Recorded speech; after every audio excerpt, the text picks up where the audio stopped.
So guys, ನಾನು ಒಂದು ಪಾಯಿಂಟನ್ನು address ಮಾಡಬೇಕು ಅಂತ ವಿಚಾರ ಮಾಡ್ತಾ ಇದ್ದೆ.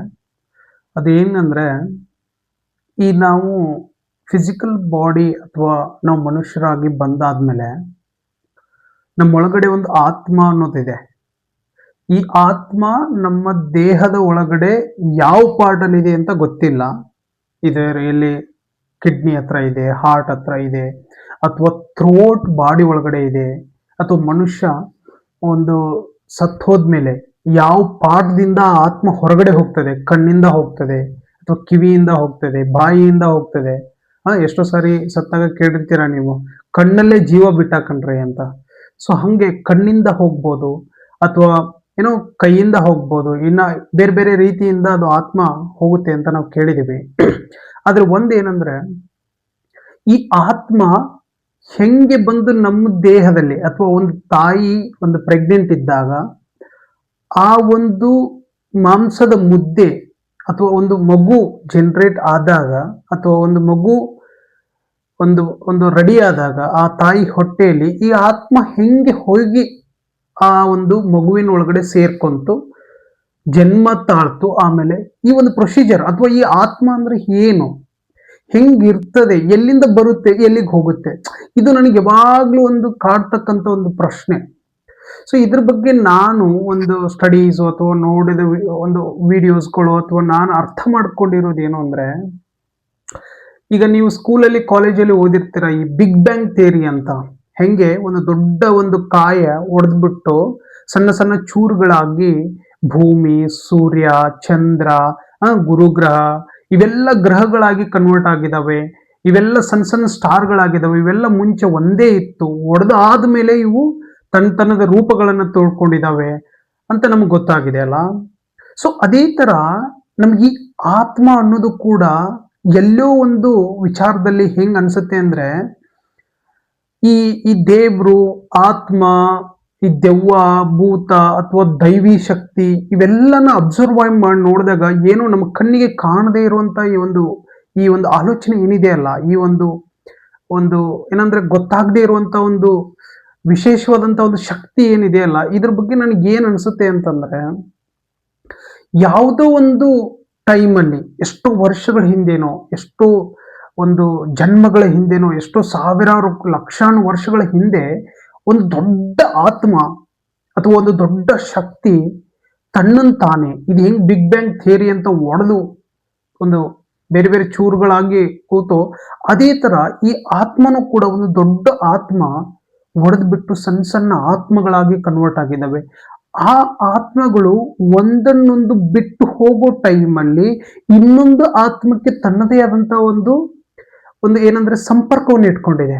ಅದಕ್ಕೆ ಇಲ್ಲಿ ನಾವು ಭೂಮಿಗೆ ಬಂದಾಗ ನಾವೆಲ್ಲ ಮಾತಾಡ್ತಾ ಇರ್ತೀವಿ, ಸೋಲ್ಮೇಟ್ಸು, ಅವನು ನಮ್ಮ ಸೋಲ್ಮೇಟ್ಸು, ಅವಳು ನನ್ನ ಸೋಲ್ಮೇಟ್ಸು, ಅಥವಾ ಅವರಿಬ್ರು ಸೋಲ್ಮೇಟ್ಸು.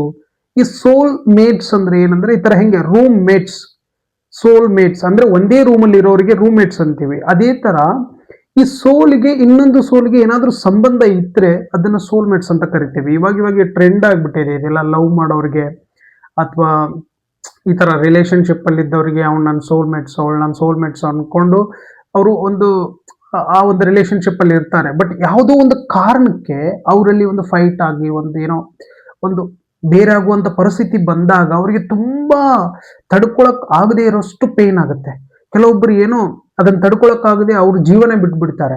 ಸೊ ಆ ಕಾರಣ ಏನು ಅಂತ ಅರ್ಥ ಮಾಡ್ಕೊಳಕ್ ಹೋದ್ರೆ, ಇದು ಒಂದು ಆತ್ಮ ಇನ್ನೊಂದು ಆತ್ಮಕ್ಕೆ ಸಂಬಂಧವನ್ನು ಹೊಂದಿದಾಗ ಈ ಸಂಬಂಧ ಎಷ್ಟು ಸ್ಟ್ರಾಂಗ್ ಆಗಿರುತ್ತೆ, ಅದು ಬಿಟ್ಟು ಹೋದಾಗ, ಆ ರೂಮನ್ನು ಬಿಟ್ಟು ಹೋದಾಗ, ರೂಮೇಟ್ ಬಿಟ್ಟು ಹೋದಾಗ ಅವ್ರಿಗೆ ಹೆಂಗೆ ಇನ್ನೊಬ್ಬರಿಗೆ ಪೇನ್ ಆಗುತ್ತೆ, ಅದೇ ತರ ಈ ರಿಲೇಶನ್ಶಿಪ್ ಅಲ್ಲಿ ಇದ್ದವ್ರಿಗೆ ಆತ್ಮದ ಸಂಬಂಧ ತುಂಬಾ ಇತ್ತು ಅಂದ್ರೆ ಅವ್ರು ಬಿಟ್ಟು ಹೋದಾಗ ತುಂಬಾ ನೋವಾಗುತ್ತೆ.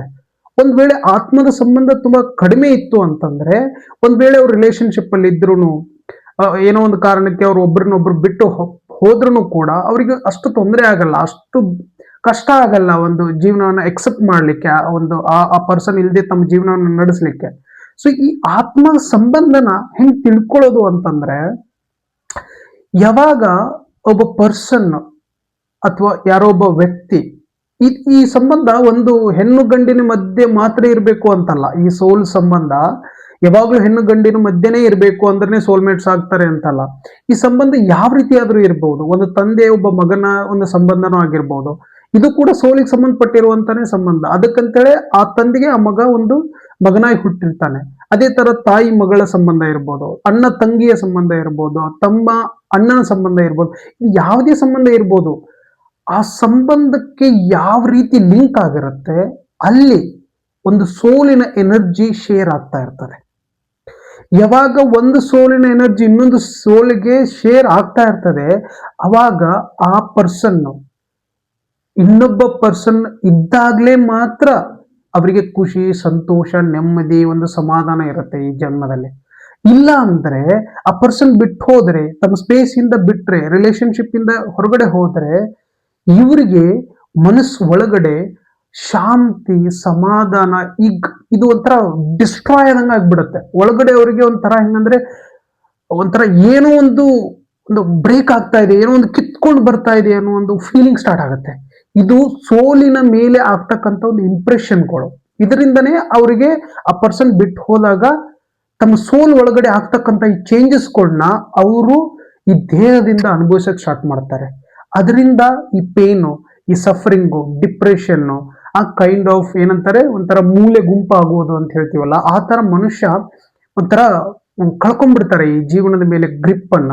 ಸೊ ಇದು ನಾವು ಹೆಂಗ್ ಅರ್ಥ ಮಾಡ್ಕೋಬೇಕು, ಈ ತರ ಒಂದು ಕಷ್ಟ ಆದಾಗ ಒಬ್ಬ ಪರ್ಸನ್ ಒಬ್ಬರಿಂದ ಜೀವನದಿಂದ ಬಿಟ್ಟು ಹೋದಾಗ ಹೆಂಗ್ ಅರ್ಥ ಮಾಡ್ಕೋಬೇಕು ನಾವು ಅಂತಂದ್ರೆ, ಈ ಜನ್ಮಕ್ಕೆ ಈ ಟೈಮಲ್ಲಿ ಆ ಸೋಲು ನನ್ನ ಸೋಲಿನ ಜೊತೆಗೆ ಸಂಬಂಧವನ್ನ ಇಟ್ಕೊಂಡಿತ್ತು. ಯಾವುದೋ ಜನ್ಮದ ಸಂಬಂಧ ಇಲ್ಲಿಗೆ ಮುಗೀತು. ಅದಕ್ಕೆ ಆ ಪರ್ಸನ್ ಆಗ್ಲಿ, ಆ ವ್ಯಕ್ತಿ ಆಗ್ಲಿ, ಆ ಒಂದು ಜನ ಆಗ್ಲಿ ನಮ್ಮನ್ನು ಬಿಟ್ಟು ಹೋಗಿದ್ದಾರೆ. ಅದರಲ್ಲಿ ಯಾವುದೇ ರೀತಿಯಾದಂತಹ ತಪ್ಪುಗಳು ಇರಲ್ಲ. ಅದು ಅವರು ಬೇಕು ಅಂತ ಮಾಡಿರಲ್ಲ, ಕೆಲವೊಬ್ರು ಬೇಕು ಅಂತಾನು ಮಾಡಿರ್ತಾರೆ, ಅದು ಬೇರೆ ಮ್ಯಾಟ್ರು. ಆದರೆ ಕೆಲವೊಂದು ಸಾರಿ ಜೆನ್ಯೂನ್ ಆಗಿ ಒಬ್ಬ ಪರ್ಸನ್ ಬಿಟ್ಟು ಹೋದಾಗ ನೀವು ಹೆಂಗೆ ಎಕ್ಸೆಪ್ಟ್ ಮಾಡಬೇಕು ಅಂತಂದ್ರೆ, ಇಲ್ಲಿವರೆಗೆ ನಮಗೆ ಆ ಸೋಲಿಗೆ ಸಂಬಂಧ ಇತ್ತು, ಅದಕ್ಕೆ ಅವ್ರು ಇಷ್ಟು ದಿವಸ ನಮ್ಮ ಜೊತೆಗಿದ್ರು. ಇವತ್ತಿಗೆ ಅಥವಾ ಈ ಕ್ಷಣಕ್ಕೆ ನಮ್ಮ ಅವರ ಸೋಲಿನ ಸಂಬಂಧ ಮುಗೀತು. ಆ ಕಾರ್ಮಿಕ ಎನರ್ಜಿಯ ಒಂದು ಶೇರಿಂಗ್ ಏನಿತ್ತಲ್ಲ, ಎನರ್ಜಿ ಶೇರ್ ಮಾಡುವ ಟೈಮಿಂಗ್ ಏನಿತ್ತಲ್ಲ, ಅಥವಾ ಶೇರ್ ಮಾಡಬೇಕಾದಂತ ಒಂದು ವಿಚಾರಗಳೇನಿತ್ತಲ್ಲ, ಅದು ನಿಮಗೆ ಕೊಟ್ಟಾಯ್ತು.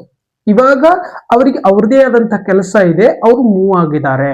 ಸೊ ಈಗ ನಾನು ನನಗೆ ಮುಂದೆ ಏನ್ ಅಸೈನ್ ಆಗಿದೆ, ನನ್ನ ಜೀವನ ಇರೋವರೆಗೂ ನಾನು ಏನ್ ಮಾಡ್ಬೇಕಾಗಿದೆ, ಅದನ್ನ ಕೆಲಸದ ಪರಿವರ್ತನೆಯನ್ನು ಮಾಡ್ಕೊಂಡು ಆ ಕಡೆ ಹೋಗ್ಬೇಕು ಅಂತ ಅರ್ಥ ಮಾಡ್ಬೇಕೇ ಹೊರತು, ಆ ಜನ ನಮ್ಗೆ ಮೋಸ ಮಾಡೋದ್ರು, ನಮ್ಗೆ ಕಷ್ಟ ಕೊಟ್ಟೋದ್ರು, ಅವರಿಂದ ನನಗೆ ತೊಂದರೆ ಆಗ್ತಿದೆ, ಅವ್ರಿಲ್ಲ ಅಂದ್ರೆ ನಾನು ಸತ್ತೋಗ್ತೀನಿ, ಈ ತರದ ಹುಚ್ಚು ಪರಿಜ್ಞಾನಗಳಲ್ಲಿ ನಾವು ನಮ್ಮ ಸೋಲಿನ ಮೇಲೆ ಆಗಿರ್ತಕ್ಕಂಥ ಇಂಪ್ರೆಷನ್ ಅನ್ನ ಮರೆತು ನಮಗ್ ನಾವೇ ಇವೆಲ್ಲ ಆಲೋಚನೆಗಳನ್ನ ಕ್ರಿಯೇಟ್ ಮಾಡಿಕೊಂಡು ಜೀವನವನ್ನ ಹಾನಿ ಮಾಡ್ಕೋಬಾರ್ದು. ಸೊ ಈ ವಿಚಾರವನ್ನ ನಾ ಇನ್ನೊಂದಿಷ್ಟು ವಿಡಿಯೋಗಳಲ್ಲಿ ತುಂಬಾ ಡೀಪ್ ಆಗಿ ಅರ್ಥ ಮಾಡ್ಕೊಂಡು ನಿಮ್ ಜೊತೆ ಶೇರ್ ಮಾಡ್ಲಿಕ್ಕೆ ಪ್ರಯತ್ನ ಮಾಡ್ತೇನೆ.